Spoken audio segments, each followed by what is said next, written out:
कैमरों से वो दहशतगर्द कैसे छूट गए जिन्होंने जाके कभी बेनजीर को शहीद किया, कभी इमरान खान के कोई नजर उठा के चले, जो कोई चाहने वाला तवाफ को निकले नजर चुरा के चले, जिस्म जा बचा के चले।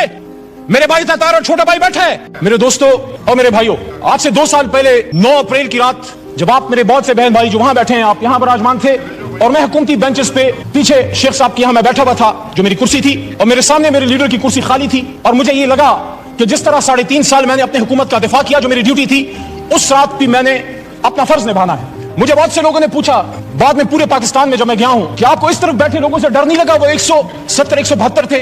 मैंने कहा नहीं, सियासी इख्तिलाफ था, लेकिन वो मैं उनको अपना जाती दुश्मन नहीं समझता था। तो आज जो मैं ये बात करना चाह रहा हूं वो ये है कि जब पिछले 2 साल की तरफ मैं मुड़ के देखता हूं तो मुझे वही कहानी रेप्लिकेट होती नजर आती है जो आज से 50 साल पहले इस ऐवान के एक मुंतखब कायद ऐवान को जब फांसी के तख्तेदार पे लटकाया गया। पाकिस्तान तो नहीं बदला, फर्क सिर्फ यह है कि कभी हथकड़ी डाल के नवाज शरीफ की तरह जहाज में बैठा के मुल्क से दरबदर कर दो, कभी बेनजीर भुट्टो की तरह शहीद की तरह। बाप फांसी पे चढ़ चुका है, बेटी को पाकिस्तान में रहने की इजाजत नहीं, मां समेत उसको मुल्क से दरबदर कर दिया गया, जो वो पता नहीं 17, 18 या 20 साल की होगी, मुझे नहीं पता, but she was young and unmarried at that time. वापस आती है, फिर दरबदर की जाती है, and she was forced to go to exile once again, and her life ended in Liaquat Bagh where she was martyred on 27 December 2007। वही लियाकत बाग रावलपिंडी में, रावलपिंडी जहां से पाकिस्तान को मजबूत होना था, मजबूत होना है और मजबूत होगा, उसी रावलपिंडी में लियाकत अली खान शहीद हुआ। तो जब हम भी पाकिस्तान बनाने वाले हैं, आप भी पाकिस्तान बनाने वाले हैं, तो फिर बार बार क्यों हमें ये कहने की जरूरत पड़ती है कि निसार में तेरी गलियों के वतन जहां चली है राशन के कोई नजर उठा के चले, जो कोई चाहने वाला तवाफ को निकले नजर चुरा के चले, जिस्म जा बचा के चले। मेरे भाई तातार और छोटा भाई बैठा है। मैं एहतराम करता हूं आपकी जमात की सियासी लीडरशिप की जदोजहद का जो अगर उन्होंने की है, लेकिन जहां हम इस बात को कंडेम करते हैं कि जब एक ताले आजमा परवेज मुशर्रफ ने एक मुंतखब वज़ीर आज़म जिससे हमें लाख इख्तिलाफ है, कभी मैं मुस्लिम लीग नून का ना वोटर रहा हूं, ना सपोर्टर रहा हूं, ना कारकुन रहा हूं, लेकिन हथकड़ी डाल के जब मुल्क बदर किया गया तो फिर आपसे भी एक्सपेक्टेशन है कि आपका भी लाख इख्तिलाफ होगा। लेकिन जब आप यहां तशरीफ फरमा थे, यही शहबाज शरीफ साहब कायद हिज़्ब इख्तिलाफ की कुर्सी पे होते थे, लेकिन वहां उस कुर्सी पे जो आदमी बैठा होता था इमरान खान, वो चाहे आप उसको पसंद ना करें, आपको पसंद ना आए, लेकिन कायदे ऐवान तो था, उसको इसी पाकिस्तान में वजीराबाद में गोलियां मारेगी, 4 गोलियां खा के वो बैठा है अडियाला जेल में। क्या अडियाला गुंटानामो वे है जनाब स्पीकर साहब, डिप्टी स्पीकर साहब? वहां पाकिस्तान का आईन नाफिज अमल नहीं।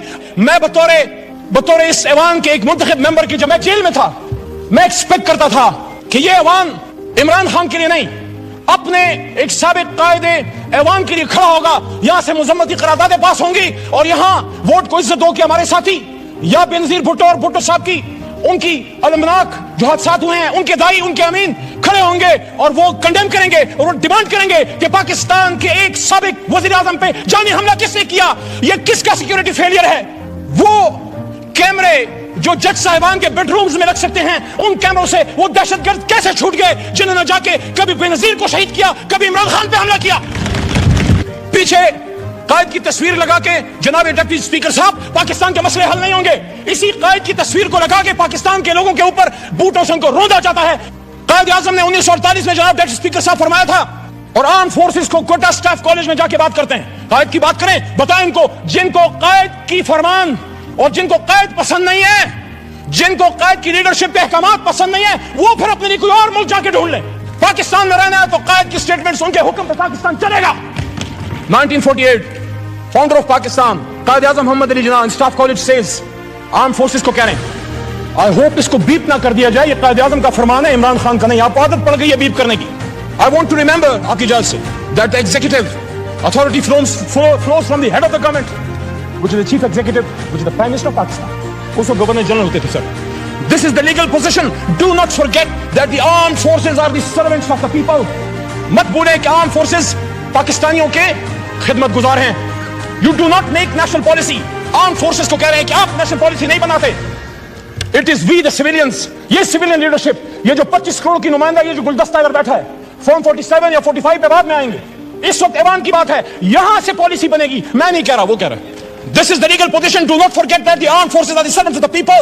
You do not make national policy. It is we the civilians who decide these issues, and it is your duty to carry out these tasks with which you are entrusted. क्या 1958 में हुआ? क्या 1977 में हुआ? क्या 1998 में हुआ? मैं जब 16 फरवरी को एक लंबी जुदाई लंबी कैद के बाद पहली बार अपने लीडर इमरान खान साहब से मिला। उनसे मैंने जब बात की, उन्होंने फतह मक्का मॉडल की बात की मेरे सामने जेल में, गोलियां खा के। और ये आमिर डोगर साहब, चीफ विप साहब इस बात के गवाह हैं, और हमारे साथ सरदार लतीफ खोसा साहब भी मौजूद थे, वो भी इस बात के गवाह हैं कि उन्होंने कहा कि जिस तरह हुजूर सल्लल्लाहु अलैहि वसल्लम की फरमुदात पे गैर मुस्लिमों ने अमल किया। फिर उन्होंने एग्जांपल दी नेल्सन मंडेला की ट्रुथ एंड रिकंसिलिएशन कमीशन की, कि उन्होंने सच बोल के पाकिस्तान को ठीक कर, अपने मुल्क को ठीक कर दिया। उन्होंने कहा मैं जाती इंतकाम पे बिलीव नहीं करता, जाती इंतकाम नहीं लूंगा। हाँ, जिसने कोई जुल्म किया है अदालत जाने और कानून, लेकिन सियासी इंतकाम नहीं। लेकिन सच बोलेंगे तो ट्रुथ एंड रिकंसिलिएशन कमीशन बनेगा। ये जो इस तरफ से वज़ीर आज़म के मुशीर, हालांकि उनको वज़ीर आज़म हमारा उसूली मौक़िफ़ नहीं मानते, लेकिन एक उनकी तरफ से दावत आई है, राना सनाउल्लाह साहब की तरफ से मुज़ाकरात की, आसिफ ज़रदारी साहब की तरफ से भी दावत आई मुज़ाकरात की। मैं आज तहरीक इंसाफ की तरफ से ये बात यहां रखना चाहता हूं कि कब इमरान खान साहब ने मुज़ाकरात से इनकार किया। 5 अगस्त को जब गिरफ्तार हो रहे थे, जब उनको उठाया जा रहा था, तो मेरे जनाब डिप्टी स्पीकर साहब, उन्होंने उस दिन भी कहा कि हम सबसे बात करने के लिए तैयार हैं, लेकिन बात की नुकात क्या होंगे? क्या हम सच पे आएंगे? क्या हम सच बोलेंगे? क्या हम सच बोलेंगे? ट्रुथ एंड रिकंसिलिएशन कमीशन के लिए सच्चाई जो है वो पहली शर्त है। देखिए जनाब डिप्टी स्पीकर साहब, अगर हम समझते हैं कि पाकिस्तान को ठीक होना है, तो फिर हम लोगों ने फैसले करने हैं। हमें कोई ब्रोकर, कोई डीलर, कोई शख्स हमें नहीं चाहिए जो हम आपस में बैठाए। जब हम अपनी लड़ाई यहां से बाहर लेके जाएंगे, फिर सुप्रीम कोर्ट भी अमल में आएगी, और फिर पिंडी और अपारा बहुत सी जगह और अमल में आएंगी। मेरी आपसे दरखास्त है, स्पीकर की कुर्सी इनिशिएटिव ले। हमारा सबसे पहला नुकता जनाब इमरान खान साहब और रसीदान की रहाई है। पॉलिटिकल केसेस हैं। वो शख्स जो वज़ीर आज़म था, अचानक उस पे कैसे 150-200 केसेस बन गए? He's a political prisoner. He's a prisoner of conscience. And I'm not defending whatever atrocities have been done to him in the past. अगर हम उस पे जाएंगे तो फिर बात हल नहीं होगी। यहाँ इजाज़ रफ़ साहब भी मौजूद हैं, उनसे एहतराम का रिश्ता है, लेकिन जो हुआ माजी में वो ठीक तो नहीं था।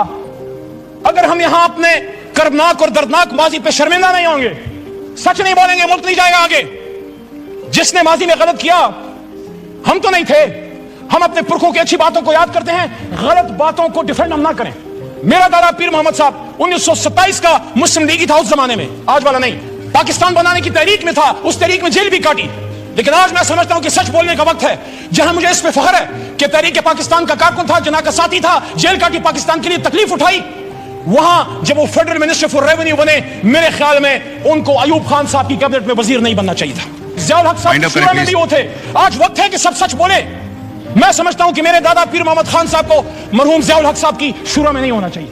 एज ए डेमोक्रेट एहतराम का रिश्ता आज भी एजाज साहब से है और कल भी रहेगा और इंशाल्लाह मरते दम तक रहेगा। लेकिन सच तो कोई यहां बोले। मैं जिस तरह पशेमानी का इजहार कर रहा हूं कि मेरा दादा ही वो पाकिस्तान बनाने की तरीके से पाई था, रेवोल्यूशनरी था, लेकिन एक गलती उनसे हुई। मैं एक्सपेक्ट करता हूं कि मेरा छोटा भाई है बिलावल साहब, चेयरमैन है तहरीक पीपल्स पार्टी का, उनके खानदान ने कीमत चुकाई है, लेकिन उनके दादा भी फॉरेन मिनिस्टर थे, जुल्फिकार अली भुट्टो साहब, अयूब खान साहब के साथ। हम सबको उन सच्चाइयों की तरफ आना पड़ेगा। बाद में उन्होंने कीमत चुकाई जिसको हम आज अप्रिशिएट करते हैं। मैंने अपने लीडर से ज्यादा आपके लीडरान की बात की है, लेकिन आज मैं ये बात दोबारा रखना चाहता हूं कि इमरान खान साहब ने, क्या आप ये समझते हैं कि क्या सिर्फ उनकी किसी गलत पॉलिसी की वजह से इमरान खान साहब को घर भेजा गया? मैंने 2 साल पहले भी ये बात की डिप्टी स्पीकर साहब, और आज भी इस बात पे कायल हूं। जब इस सवाल में अकेला खड़ा था, मैंने वहां ये बात की थी कि इमरान खान को इस बात की सजा दी गई है कि जिस बात की सजा हमेशा पाकिस्तान में कोई भी जो आजाद पॉलिसी बनाना चाहता है, हमसे पहले जिस भी लीडर के साथ हुआ है, आप सबको पता है कि उन्होंने पाकिस्तान की 1 इंच जमीन किसी गैर मुल्क को देने से इनकार किया। और जब यहाँ 2 ऐसी कॉन्फ्रेंसें की और जब मुस्लिम ब्लॉक की बात की, उम्मत मुस्लिमा को इकट्ठे करने की बात की, तो यहीं पे बिलावल साहब मौजूद थे। वहां से मैंने उनको बात की कि बिलावल साहब, आपके नाना ने भी मुस्लिम उम्मा को इकट्ठा किया। तो उस जुर्म की पादाश में आज इमरान खान साहब जेल में पड़े हुए हैं। ये दाग दाग उजाला, ये शब गजीदा सर, ये वो सहर तो नहीं जिसका इंतजार था, ये वो सहर तो नहीं। कायद आज़म ने इसलिए कुर्बानी दी थी कि आज हमारे फैसले कोई और करेंगे। और वो कौन है? जब अपने लिमिट में रहेंगे। रसूल सल्लल्लाहु अलैहि वसल्लम की दफा किया, पाकिस्तान का दिफा किया, आर्म फोर्सेस का दिफा किया, मसला कश्मीर का दिफा किया, फलस्तीन का दिफा किया। जब जेल में अडयाला में मुमताज कादरी साहब के सेल में, डेथ सेल में पड़ा होता था, मैं सोचता था कि क्या जुर्म करके आए हो। जब अडयाला से जेल में लेके गए, ये मेरे जेब से ये कलम ले लिया गया, ये तस्वीर ले ली गई। उन्हीं जूतों में आज आया हूं जो जूते मेरे जेल में उतार दिए गए। ये वकील का कोट मेरे बदन से उतार दिया गया। क्या मैं मुजरिम था? मैं अपने अल्हम्दुलिल्लाह इस काले कोट पे फख्र करता हूं जो पाकिस्तान बनाने वाले का कोट है। शुक्रिया। कलम की तस्लीम मत करो। मैं दहशतगर्दी अदालत मर्दान से बरी हुआ। जब मैं अदालत में पेश हुआ, पहले तो 3 MPO था, लेकिन मेरे पे दहशतगर्दी का दफा, आर्मी एक्ट जिसकी सजा मौत है, क्या मैं दहशत गर्द हूं? क्या अली मोहम्मद दहशत गर्द है? मर्दान ने तो पाकिस्तान बनाया है, मर्दान के बेटे को दहशत गर्द बना के पेश किया। मैं उन जज साहिबान अदालत को सलाम पेश करता हूं कि किसी प्रेशर में नहीं आए और हाई कोर्ट पेशावर के हुक्म पे मैं फिर रिलीज हुआ। तो मैं DGI SPR साहब से पूछना चाहता हूं कि आप मुझसे कौन माफी मांगेगा? और यहाँ मुबारक जेब आया है जिसकी बूढ़ी माँ कल यहाँ पे आई, उसका भाई रेहान जेब शहीद हुआ, उसकी बूढ़ी माँ से कौन माफी मांगेगा?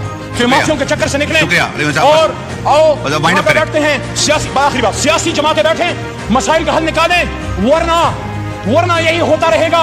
किसी चोर दरवाजे से आने की जरूरत नहीं है, पीटी जरूर जाए, सिरी पाए खाने जाए, गेट नंबर 4 से परहेज करें, आए तो आवाम की ताकत से आए, फॉर्म 47 पे ना आए, और जब भी आए जब आवाम आपके पीछे होगी, पाकिस्तान आपके पीछे होगा, अल्लाह आपके पीछे होगा।